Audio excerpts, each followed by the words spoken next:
CM చంద్రబాబుకి high court shock ఇచ్చింది. చంద్రబాబు కేసుల ఉపసంహరణలో కీలక పరిణామం చోటు చేసుకుంది. అయితే కేసుల విత్డ్రాకు సంబంధించి పూర్తి డీటెయిల్స్ ఇవ్వాలని ప్రభుత్వాన్ని అటు ఏపీ హైకోర్టు ఆదేశించింది. చంద్రబాబుపై నమోదైన కేసులను ఉపసంహరించుకుంటూ ఏసీబీ న్యాయస్థానంలో ఫైనల్ రిపోర్టు దాఖలు చేసినటువంటి సిచ్యువేషన్ తెలిసిందే. అయితే ఏపీ సిఐడి ఫైల్ చేసిన ఫైనల్ రిపోర్ట్ అంగీకరిస్తూ కేసులను క్లోజ్ చేసింది ఏసీబీ న్యాయమూర్తి. దీంతో క్లోజ్ చేసిన కేసుల ఉత్తర్వులు ఇప్పించాలని ఏసీబీ న్యాయస్థానంలో పిటిషన్ వేసిన మాజీ రైల్వే ఉద్యోగి కొండలరావు అయితే కేసుల ఉపసంహరణ విషయంలో మూడవ పార్టీ అయిన కారణంగా ఏ విధమైన ఉత్తర్వులు ఇవ్వలేమన్నారు ఏసీబీ న్యాయస్థానం. దీంతో ఇదే విషయం పైన హైకోర్టును ఆశ్రయించారు కొండలరావు పిటిషన్పై హైకోర్టు వాదనలు వినింది. కేసులో ఎందుకు మూసివేశారని చెప్పాలని వివరాలని సమర్పించాలని హైకోర్టు ఆదేశించింది. ప్రభుత్వ న్యాయవాది ఆదేశించినటువంటి న్యాయమూర్తి దీంతో వివరాలు ఇచ్చేందుకు సమయం కోరారు ప్రభుత్వ న్యాయవాది. పూర్తి వివరాలు అందించాలని కేసును ఫిబ్రవరి 3వ తేదీకి వాయిదా వేశారు. ఇక ట్విస్ట్ ఏంటంటే గతంలో చంద్రబాబుని ఏ కేసుల్లో అయితే అరెస్ట్ చేశారో, ఏ కేసులు అయితే చంద్రబాబు పైన గతంలో నమోదయ్యాయో ఆ కేసులన్నింటినీ ఏసీబీ వాటిని విత్డ్రా చేసుకున్నట్టుగా ఏసీబీ కోర్టులో సమర్పించింది. సో కొన్ని వాదనలు నడిచాయి. ఆ తర్వాత ఆయన మీద కేసులు మొత్తం కూడా ఉపసంహరించేసుకుంది. మొత్తం కేసులు అనేవి ఏం లేవు, క్లీన్ చిట్టికి ఆయనకి ఏ కేసులు లేవు. అయితే ఆ కేసులు ఎందుకు ఉపసంహరించుకున్నారో వివరణ ఇవ్వాలని చెప్పి కొండలరావు అనేటువంటి ఒక రైల్వే ఉద్యోగి ఏసీబీ కోర్టులో పిటిషన్ దాఖలు చేస్తే ఒక థర్డ్ పార్టీకి వివరాలు మేము చెప్పము, ఒక ఇండివిజువల్ పర్సన్కి మేము చెప్పమని ఆయన పిటిషన్ కొట్టివారేసింది. దీంతో ఆయన హైకోర్టుకు వెళ్ళారు. హైకోర్టులో ఆయన ఎందుకు ఈ కేసులు ఉపసంహరించుకున్నారో తెలియజేయాలని చెప్పి హైకోర్టులో పిటిషన్ దాఖలు చేయడంతో పూర్తి స్థాయి వివరాలు ఇవ్వాలని ఇప్పుడు ఏపీ హైకోర్టు ప్రభుత్వ న్యాయవాదిని ఆదేశించింది. దీనిపైన ఎటువంటి విధంగా ఉంటుందో చూడాలి. ఎందుకు ఉపసంహరించుకున్నారో ఇప్పటి వరకు కూడా ఎవరికి తెలియదు, $1 మిలియన్ క్వశ్చన్. సో ఆ విషయంలోనే కొండలరావు ముందుకెళ్తే ఇప్పుడు కోర్టు కూడా ఆ పూర్తి వివరాలను ఇవ్వాలని చెప్పడంతో ఇప్పుడు ఒక సంచలనంగా మారింది. మా ప్రతినిధి ఏపీ ఇన్పుట్ ఎడిటర్ కృష్ణమోహన్ ఉన్నారు. కృష్ణమోహన్, సో వాస్తవానికి ఆయన పోయినటువంటి కేసులు, చంద్రబాబు మీద ఉన్న కేసులు, గతంలో ఆయన జైలుకు వెళ్ళిన సిచ్యువేషన్ ఉంది, కొన్ని అక్రమ కేసులు అని చెప్పి గతంలో టీడీపీ చెప్పింది, ఇంకొన్ని కేసులు ఉన్నాయి. మొత్తంగా ఈ కేసులన్నింటినీ ఇప్పుడు క్లీన్ చిట్, దాదాపుగా ఆయనకి ఎటువంటి కేసులు లేవు అనే రకంగా అన్ని ఉపసంహరించేసుకుంది ఏసీబీ. ఇప్పుడు ఆ ఏసీబీని ఛాలెంజ్ చేస్తే ఏసీబీ ఏం సమాధానం చెప్పకపోవడంతో హైకోర్టుకు వెళ్ళారు. హైకోర్టులో ఇప్పుడు ఒక రకంగా చంద్రబాబుకి బిగ్ షాక్ అని చెప్పాలి. ఎందుకు విత్డ్రా చేసుకున్నారు ఆ కేసెస్ని? ఆ కేసుల్లో చంద్రబాబు ప్రమేయం లేదనుకున్నారా? చంద్రబాబు పైన అక్రమ కేసులు నిర్ధారించారా? అసలు ఎందుకు? దానికంటే సినాప్సిస్, దానికొకటి ఒక ప్రొసీజర్ ఉంటుంది. ఎందుకు విత్డ్రా చేసుకున్నారన్న విషయాన్ని మొత్తాన్ని కూడా ఇవ్వాలని ప్రభుత్వ న్యాయవాదిని అటు హైకోర్టు ఆదేశించింది. సో ఇప్పుడు ఏం జరగబోతోంది? సో మనకేదైనా ఐడియా ఉందా అంటే ఎందుకు విత్డ్రా చేసుకున్నారు కేసులు అనే విషయం పైన ఏదైనా క్లారిటీ ఉందా? రేపటి రోజున ప్రభుత్వం ఏం చేయబోతోంది విషయం పైన? మన వైసీపీ ప్రభుత్వంలో చంద్రబాబు మీద పెట్టిన కేసులు ఏదైతే దాదాపుగా 18 కేసుల వరకు కూడా చంద్రబాబు మీద వివిధ రకాల స్కిల్ డెవలప్మెంట్ కేసుల దగ్గర నుంచి డిఏలో ఉన్న కేసులు దాకా దాదాపుగా 18 కేసుల దాకా చంద్రబాబు మీద కేసులు పెట్టిన పరిస్థితి. ఒక దశలో ఆయన 73 రోజులు దాదాపుగా జైల్లో ఉండి కూడా వచ్చిన పరిస్థితి. అయితే ఈ ప్రభుత్వం మారిన తర్వాత, కుటుంబ ప్రభుత్వం వచ్చిన తర్వాత ఒక్కొక్క కేసును ఏసీపీ కోర్టు కొట్టేసుకుంటూ వచ్చింది. వాటిలో చంద్రబాబుకి క్లీన్ చిట్ ఇస్తూ వచ్చిన పరిస్థితులు కూడా మనం చూసాం.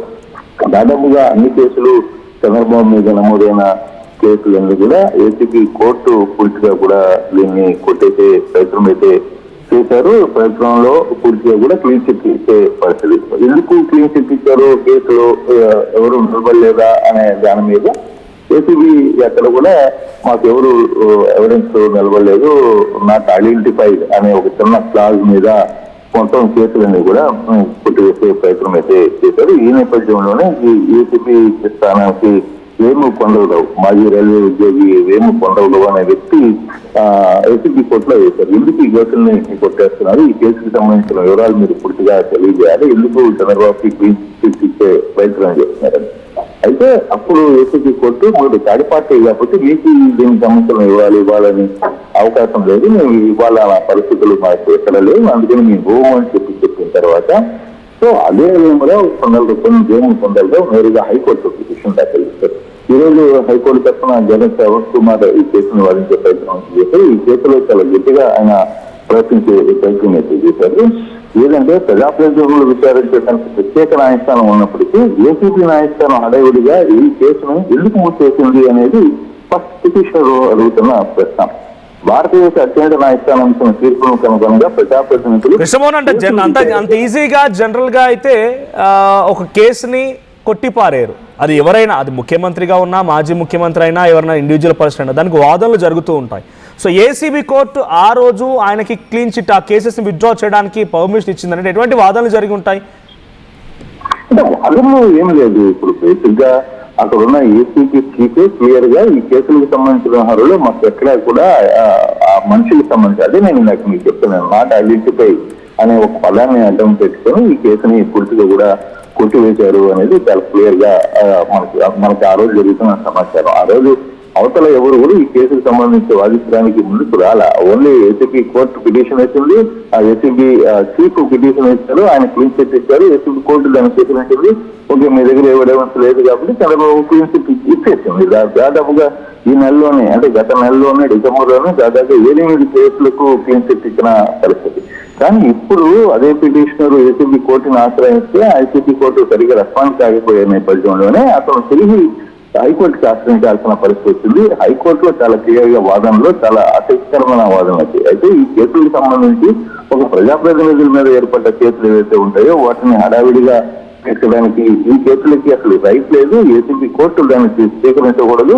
దీనికి ప్రత్యేకమైన ప్రత్యేకమైన కోర్టు ఉంది, ఆ కోర్టు మాత్రమే విచారించాలి అనేది ఇప్పుడు పిటిషన్ తరఫున న్యాయవాది మాట్లాడుతున్న పరిస్థితి. తమ పరిధి కూడా కాకపోయినా ఏసీబీ న్యాయస్థానం హడావిడిగా ఉత్తర్వులను ఇస్తూ ముఖ్యమంత్రి చంద్రబాబు నాయుడు మీద కేసులు ఉపయోగించారు అనేది ఇక్కడ క్లియర్ గా చెప్తుంటే ఏసీబీ కోర్టు విత్డ్రా చేయడానికి తన పరిధి కాదు. అది కాకపోయినా కూడా ఎందుకు ఏసీబీ కోర్టు అంత హడావిడిగా ఆ న్యాయమూర్తి ఎందుకు ఇచ్చారు అనేది ఇక్కడ పిటిషన్ తరఫున న్యాయవాది హైకోర్టుకి తీర్పు ఇచ్చిన పరిస్థితి.